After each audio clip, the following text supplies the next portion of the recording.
Broers en susters, baie welkom vanmôre. Dis wonderlik om saam te wees. Dis wonderlik om by mekaar te wees. Om op 'n Sondag as medegelowiges in die huis van die Here die grootheid van die Here te kan vier, is wonderlik. Ons is besig met die wisseling van seisoene. Ons begin die lente beleef, ons begin die lentereën sien en net so ook is daar ook die seisoene in ons harte. En my gebed is dat die seisoen wat vir u voorlê ook in die lewe 'n lenteseisoen sal wees. En mag die woord van die Here vanmôre, as ons daarby kom, ook die lente van die Here in ons harte bring. Maar ook om vir ons te wys dat wanneer dit somer is en winter en herfs, dat ons vrede kan hê, want God is by ons. Broers en susters, ons het vanoggend begin met ons voorsang. Voorsang is altyd iets lekkers wat ons voorberei. Maar ons voorsang is ook om ons harte te rig op God, om ons bewus te maak dat ons vanmôre saam is in sy teenwoordigheid. En ek wil vra dat ons daar waar ons nou sit vir 'n oomblik sal stil word, en ek gaan 'n oomblik van stil gebed gee. Ek wil vra dat u vanmôre u harte rustig sal maak. Die week is gewoonlik gejaagd, om op 'n Sondag by die kerk te kom is gewoonlik 'n besige tyd in huise. En ek wil nou vir jou 'n oomblik gee van stilte. Ek kyk op na die berge. Waarvandaan sal daar vir my hulp kom? Here, as ons vanmôre hierdie woorde hoor, dan dink ons aan hierdie roep vanmôre, aan almal op ons gebedsversoeke. Here, as ons vanmôre aan ons eie lewens dink en ons wil partykeer voor U staan en sê, ek kyk op na die berge, en ek wil vra, waar sal my hulp vandaan kom? Here, ons kom op tye in ons lewe, waar ons nie weet waar ons hulp vandaan kom nie. Maar in geloof kan ons vanmôre ons hande opsteek en bely en weet en glo. My hulp kom van die Here wat hemel en aarde gemaak het. Amen. Broers en susters, die Here groet u vanmôre en hy sê vir u, genade en vrede vir julle van God ons Vader, deur die liefde van ons Here Jesus Christus en deur die gemeenskap van die Heilige Gees. Amen. Kom ons staan, broers en susters, en sing 'n wonderlike loflied saam vanmôre. Is 'n Psalm, is Psalm 146 en is van T.T. Kloete. Prys die Here, loof en prys hom. Kom ons staan, en broers en susters, terwyl jy staan, is 'n loflied, en 'n loflied is waar ons aan die Here lof bring met ons hele harte en ons hele wese. En terwyl jy sing vanmôre, dink aan een ding wat jy vanoggend het om voor dankbaar te wees. Terwyl ons hierdie lied sing, terwyl ons die Here prys, net een ding vanmôre in jou lewe, in jou persoonlike lewe, wat jy voor dankbaar is. En sê vanmôre met jou stem vir die Here dankie, deur saam te staan in lied 146, vers 1 en vers 6 te sing. Baie dankie.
Daar's 'n storie wat ek gelees het en ek het eintlik gedink ek wil hom in die preek vertel, maar ek wil hom vanoggend hier vertel. Hulle vertel van 'n klomp toeriste wat eendag die Amish gemeenskap in Amerika gaan besoek het. Nou, jy ken daardie gemeenskap, is die ouens wat so met die koetse ry, wat nog so half glad nie in tegnologie glo nie. En hulle vertel, een van die toeriste het eendag deur hierdie Amish gemeenskap gestap. En hy vra toe vir een van die manne, is jy 'n Christen? En die Amish man het hom so gekyk en vir hom gesê, broer, ek kan nie daai vraag vir jou antwoord nie. Jy moet eerder my buurman vra of ek 'n Christen is. En ek wil vanmôre vir jou vra, as ons jou buurman moet vra, as ons jou vrou moet vra, as ons jou man moet vra, as ons vanmôre jou kind moet vra, as ons vanmôre jou vriende moet vra, of die mense wat jou ken, is jy 'n Christen? Wat sal jy antwoord? Die vraag is eintlik, wat sal hulle antwoord? Sal hulle sê, ja, Rian is 'n kind van die Here? Met dit in gedagte wil ek graag die wet van die Here lees.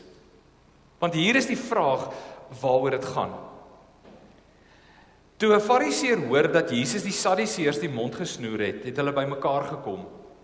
En een van hulle, 'n wetgeleerde, het hom met 'n vraag probeer vastrek. Meneer, vra hy, wat is die grootste gebod? Jesus antwoord hom, jy moet die Here jou God lief hê met jou hele hart en met jou hele siel en met jou hele verstand. Dit is die grootste en die eerste gebod. En die tweede wat hiermee gelyk staan is, jy moet jou naaste lief hê soos jouself. En hierdie twee gebooie is die hele wet en die profete saamgevat. Vraag vanmôre, is jy 'n Christen? Meneer, ek kan nie daai vraag antwoord nie. Vra my vrou, vra my man, vra my kinders, vra my buurman, vra my vriende. Ek gaan nou 'n paar oomblikke van stilte. Ons Here God, dit is nie altyd maklik om hand in eie boesem te steek nie. Here, dit is nie altyd maklik en dis verseker nie lekker om selfondersoek te doen nie. Maar Here, wanneer ons saam met medegelowiges is en Here, wanneer ons in U teenwoordigheid verkeer, dan bring U ons na diepe ondersoek in ons eie lewe in. Here, hier waar ons vanmôre elkeen sit tussen ander mense, het U 'n oomblik vanmôre waar U net met my praat. Here, waar U kom stil raak met elke liewe een van ons. En vanmôre besef ons, Here, daar is geen deel van ons wat vir U verborge is nie. Daar is geen hoekie in ons hart of ons lewe wat vir U weggesteek kan word nie. En Here, as ons vanmôre stil word voor U wet, Here, dan kan ons nie anders as om naak voor U te staan. En daarom dank ons U, Here, dat U ons ondersoek. En dat U eerlik ons harte kan aanraak, Here, om ook aan die diep vrae aan ons te stel. En die vraag, Jesus, wat U wil vra, as U vanmôre hier staan is, het jy my lief? Mag U vanmôre voor elkeen van ons kom staan. Here, daar waar ons sit vanmôre, mag U ons in die oë kyk vanoggend en vra, het jy my lief? Is jy my kind? Volg jy my? En Here, wys ons asseblief as ons dit nie doen nie. Ons bid dit in Jesus se naam. Amen. Broers en susters, as skuldbelydenis vanmôre, kom ons sit net so, dan sing ons lied 260 vers 8.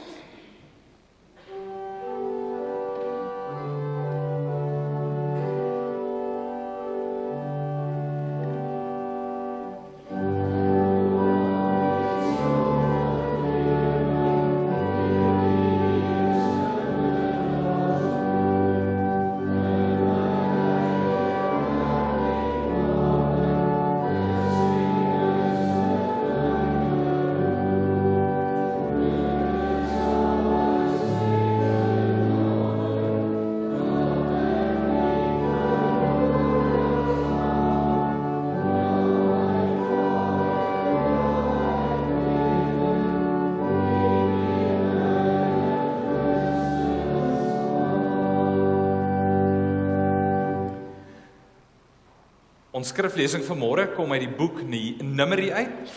Numeri hoofstuk 14 en ons gaan die eerste 9 verse lees. Numeri hoofstuk 14 vanaf vers 1 en is op bladsy 161 in my Bybel.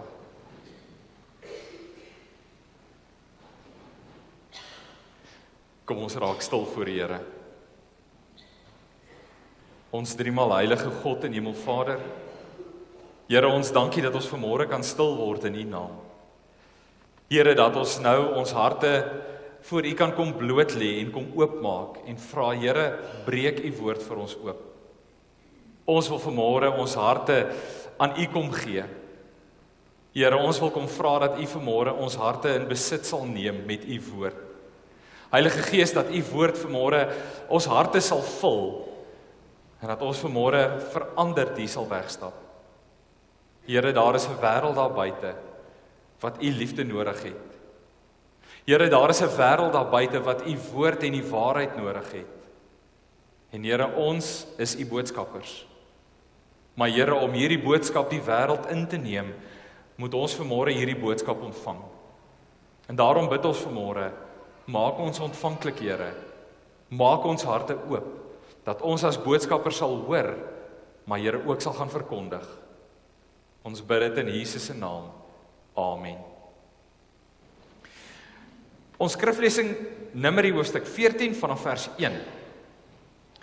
Daardie nag het die hele volksvergadering aanhoudend gekla.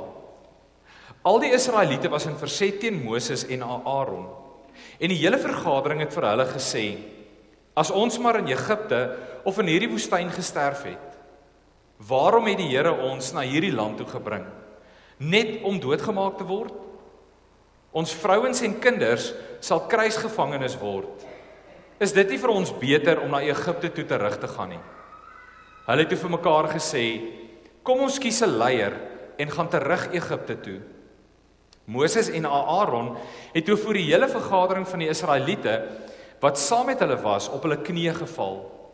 Ook het Joshua, seun van Nun, en Caleb, seun van Jefun, manne wat saam land verken het, hulle klere geskeur en vir die hele vergadering Israeliete gesê, die land wat ons gaan verken het, is 'n buitengewoon goeie land. As die Here ons goedgesind is, sal hy ons na hierdie land toe bring en dit aan ons gee. 'n Land wat oorloop van melk en honing. Julle moet net nie teen die Here in opstand kom nie. Moet ook nie vir die mense van die land bang wees nie, want ons sal hulle maklik verslaan. Hulle gode sal hulle nie kan beskerm nie. Die Here is by ons. Moenie vir hulle bang wees nie. Ons skriflesing vanmôre sover.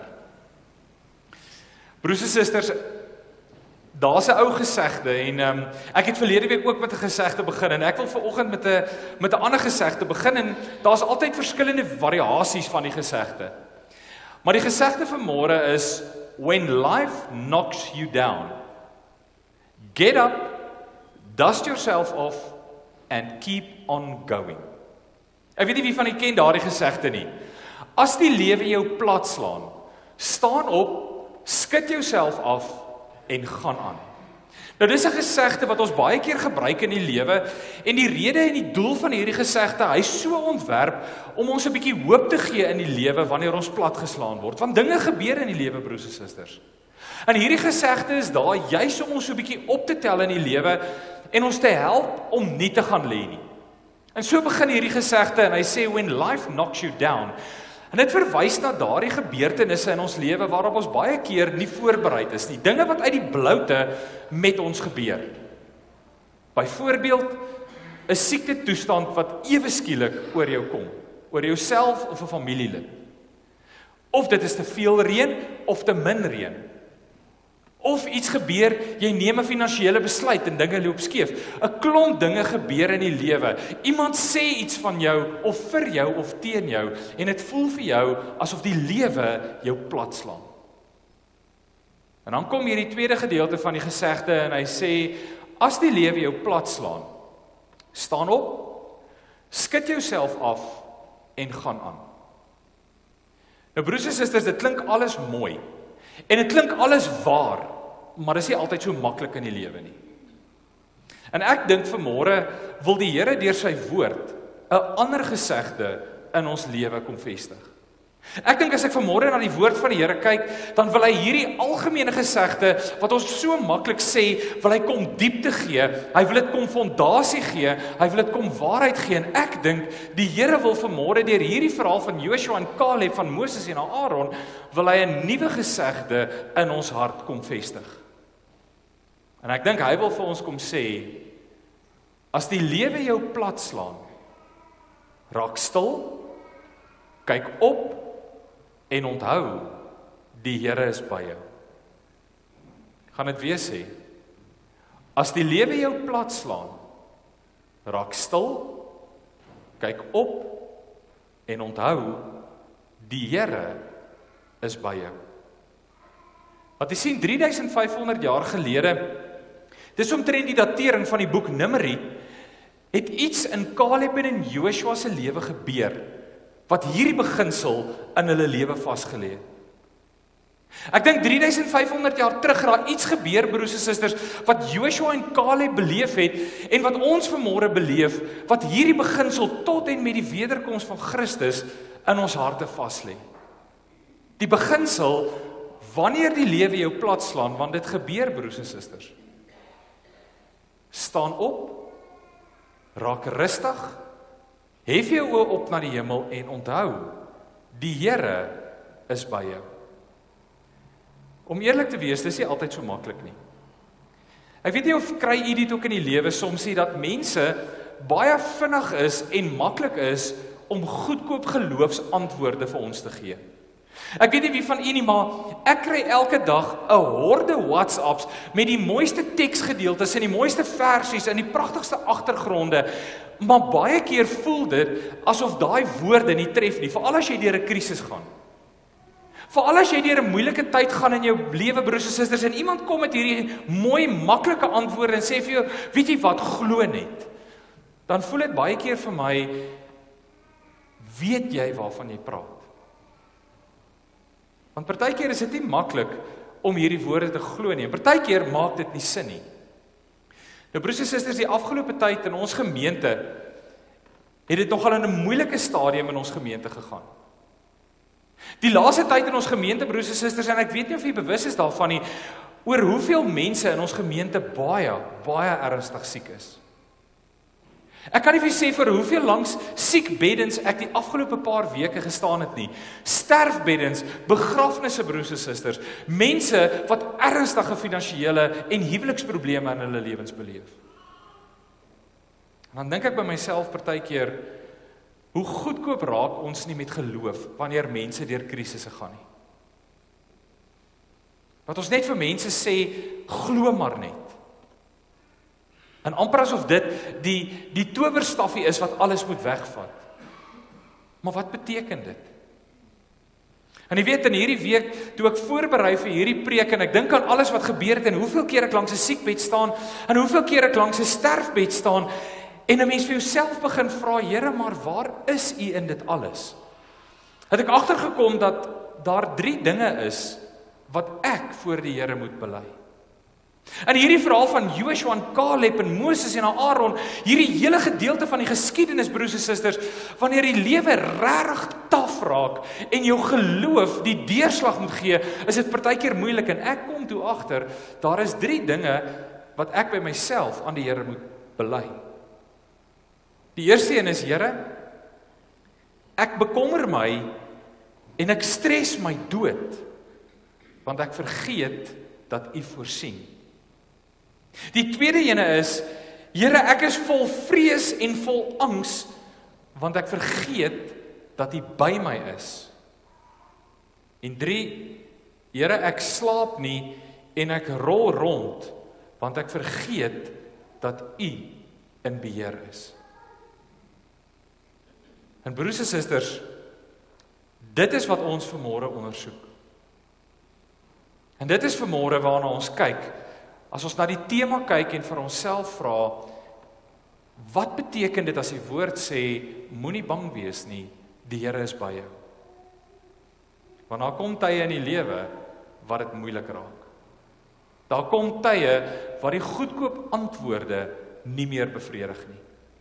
Nou kom ons kyk na hierdie verhaal, en ek wil hê, jy kan die Bybels daar oophou, en ons gaan hierdie eerste gedeelte so bietjie deurlees. Nou, die eerste gedeelte begin so, daardie nag het die hele volksvergadering aangehou klaar, al die Israeliete het in verset gekom, en dan sê hulle, as ons maar in Egipte of in hierdie woestyn gesterf het, waarom het die Here ons na hierdie land toe gebring?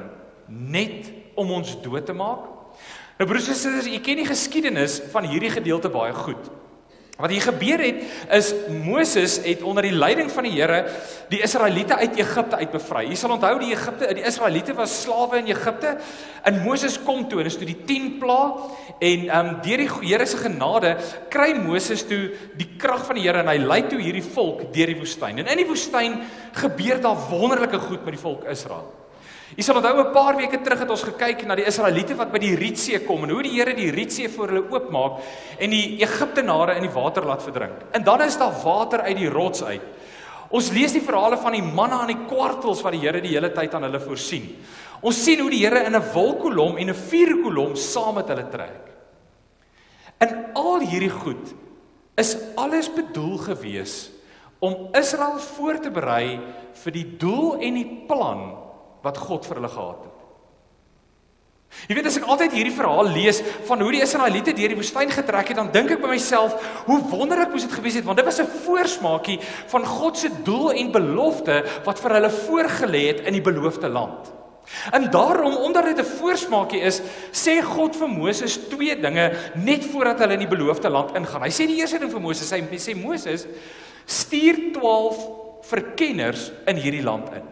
Ek ken die verhaal, dis die gedeelte wat net vooraf afgespeel het. Hy sê Moses, kies uit elke stam uit 1 brawe man, 1 man wat sterk is, 1 wat trots is, en stuur hulle as verkenners uit. En die tweede ding sê hy, Moses, sê vir die volk, voor die verkenners terugkom, ek sal hierdie land vir julle gee.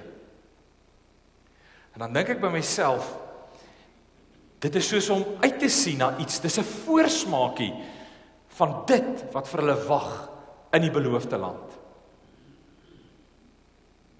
En dan gebeur dit. 'n Paar dae later kom hierdie manne terug. Nou die eerste vraag wat ons moet vra is, wat was God se doel om hierdie verkenners uit te stuur? Nou, ons kan maklik sê, God stuur hierdie verkenners uit om 'n strategiese plan of 'n militêre aanvalsplan te beplan, maar dit is nie so nie. God stuur hierdie verkenners uit, juis om die land te gaan verken, om die volk opgewonde te maak oor wat voor lê. En jy kan gaan lees wat Caleb en Joshua sê, hulle sê, hierdie land loop oor van melk en honing. En dan kom die verkenners terug.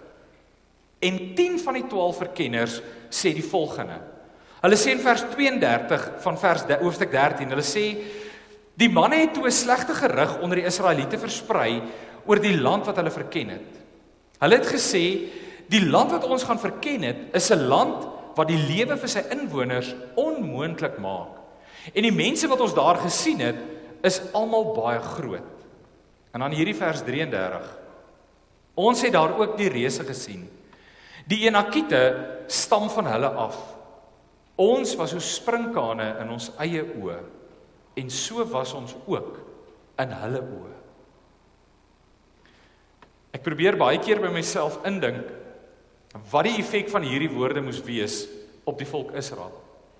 Want jy sien, God stuur hierdie verkenners uit, juis om die volk opgewonde te maak, juis om vir die volk te sê, kyk wat lê vir julle voor, en dan kom hierdie 10 verkenners terug, en hulle sê, hierdie mense, laat ons so sprinkane lyk.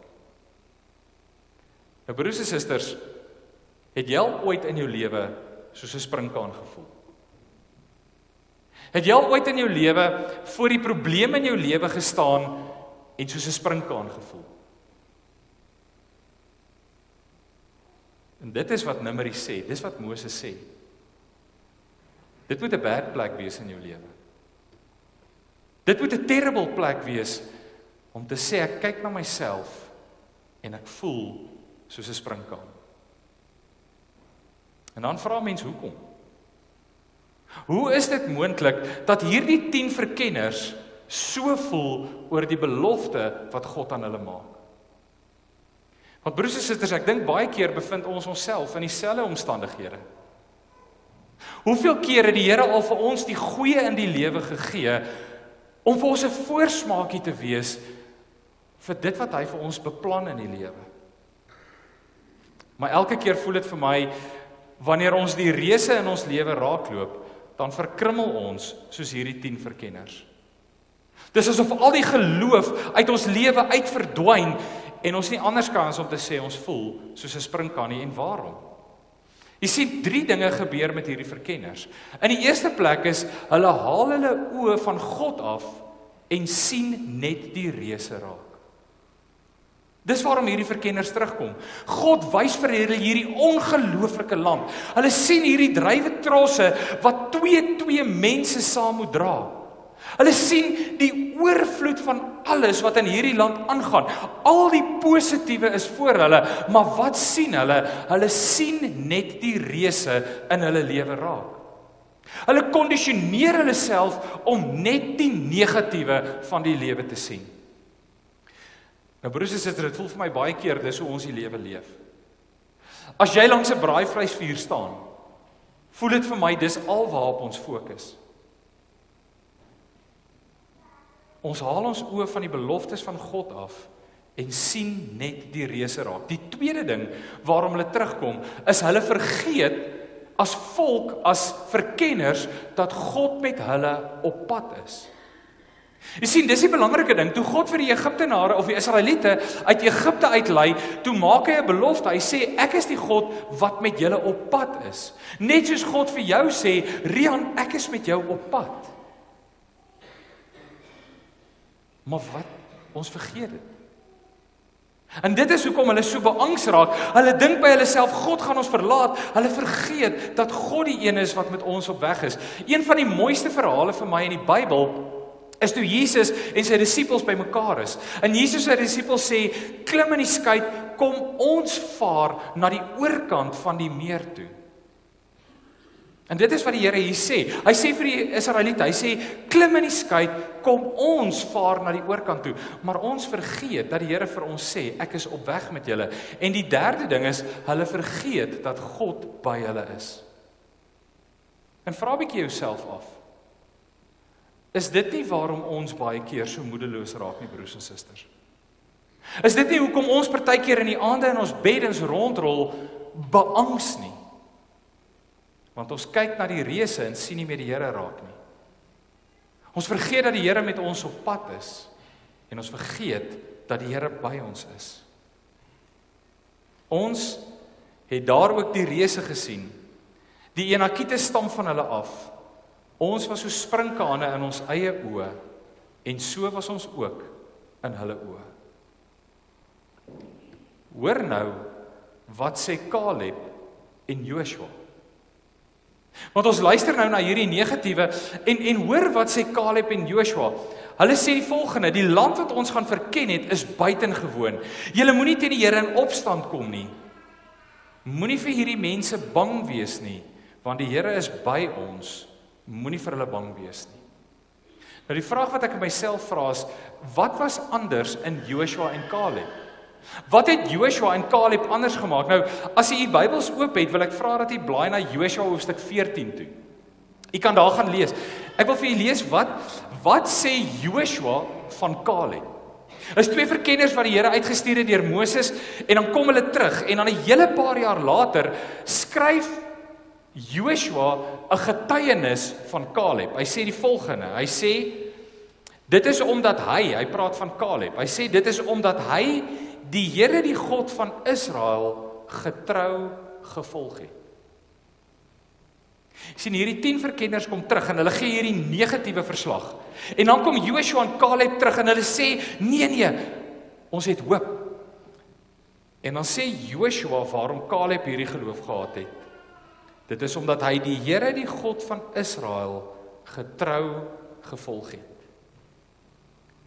Ken Davis sê die volgende. Hy sê God is not looking for extraordinary people. God is looking for ordinary people who will believe in an extraordinary God. God soek nie buitengewone mense nie, broers en susters. God soek gewone mense wat bereid is om in 'n buitengewone God te glo. En dit is wat maak dat Joshua en Caleb nie platgeslaan word nie. Want jy sien toe hierdie verslag inkom, ek dink by myself, hoe moes hierdie 10 mense teen hulle opstand gekom het? Toe hulle voor hierdie reuse staan, die eerste ding wat Joshua en Caleb doen is hulle word stil. En dis wat ons lees, Joshua oor Caleb sê, hy word stil Hy kyk op en hy onthou, God is by my. Ek wil afsluit vanmôre. Wat leer ons van geloof in hierdie gedeelte? Broers en susters, geloof is seker een van die dinge in ons samelewing wat die belangrikste is in ons harte en in ons daaglikse bestaan. Ek het 'n paar dinge geleer by die geloof van Joshua en Caleb. Die eerste ding wat ek geleer het, dat geloof is nie the power of positive thinking nie. Daar is 'n klomp selfhelpboeke wat vir ons wil sê dat geloof is niks anders as the power of positive thinking nie. Dis nie wat geloof is nie. Geloof is nie net om optimisties te wees oor die lewe nie. Geloof is ook nie, broers en susters, om altyd die goue randjie in die silwerwolk te sien nie. Geloof is ook nie net om te sê ek glo nie. Geloof is om God in die donker wolke van die hoekom vra in jou lewe raak te sien. Geloof is om God raak te leef in die donker wolke van jou lewe wanneer dit oor jou trek, soos hierdie verkenners wat terugkom. Dit is geloof. Geloof is om God te soek en God raak te sien. Daar's 'n ou gesegde wat sê hy het 'n vraag vir elke antwoord en hy het 'n donker wolk vir elke goue rand. Dis nie geloof nie. Geloof in Joshua en Caleb is om voor die reëse te staan, stil te word, op te kyk en te onthou, God is by my. Dit is my gebed vanmôre, dat ons hier sal uitstap, en wanneer die lewe jou plat slaan, wanneer jy voor die reëse in jou lewe staan, om stil te word, op te kyk en te onthou, God is by my. Amen. Kom ons bid saam.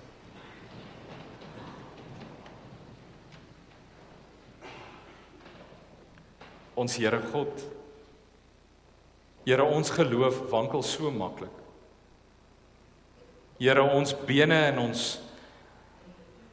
lewens, Here, knak so maklik voor die uitdagings en die probleme in die lewe. Here, dit voel partykeer vir ons asof dit alles wat ons raak sien.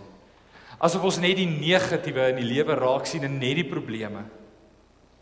Maar Here, help ons vanmôre om soos Joshua en Caleb, wanneer hulle die reëse sien, nie platgeslaan te wees in hulle lewe nie. Maar Here, om stil te word, op te kyk en te kan sien en te kan onthou, U is by ons. Maar Here, my gebed is ook dat ons dit sal verder vat as die boodskappers. Dat ons hierdie boodskap sal uitdra, Here, aan die wêreld daar buite. Dat ons draers van hoop sal wees en nie draers van negatiewe en pessimisme nie. Dat ons geloof geanker sal wees in U en daarom sal weet ons toekoms is in U hand. Here, dankie dat ons U kan vertrou. Dankie dat U ons rots is en dankie dat U nooit wankel nie. Amen. Broers en susters, as ons vanmôre afsluit, wil ek vra dat ons sal staan en lied 470 sal sing. En ons sluit af met vers 1 en vers 3. Vers 1 sê, U Here is ons koning, een wat met mag regeer. En dan vers 3 is 'n gebed vanmôre en ek wil vra dat as ons hierdie vers sing, dat U vanmôre dit as 'n gebed aan die Here sal opdra. Gee nou aan ons volharding, dat ons met moed kan stry. Heer, gee aan ons oorwinning, U krag sal ons bevry. U is ons rots, U is ons redder, een wat vyande stryd. Kom ons staan, ons sluit af met lied 470 vers 1 en vers 3.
die genade van God ons Vader, die liefde van ons Here Jesus Christus en die gemeenskap van die Heilige Gees sal met u wees en met u bly. Amen.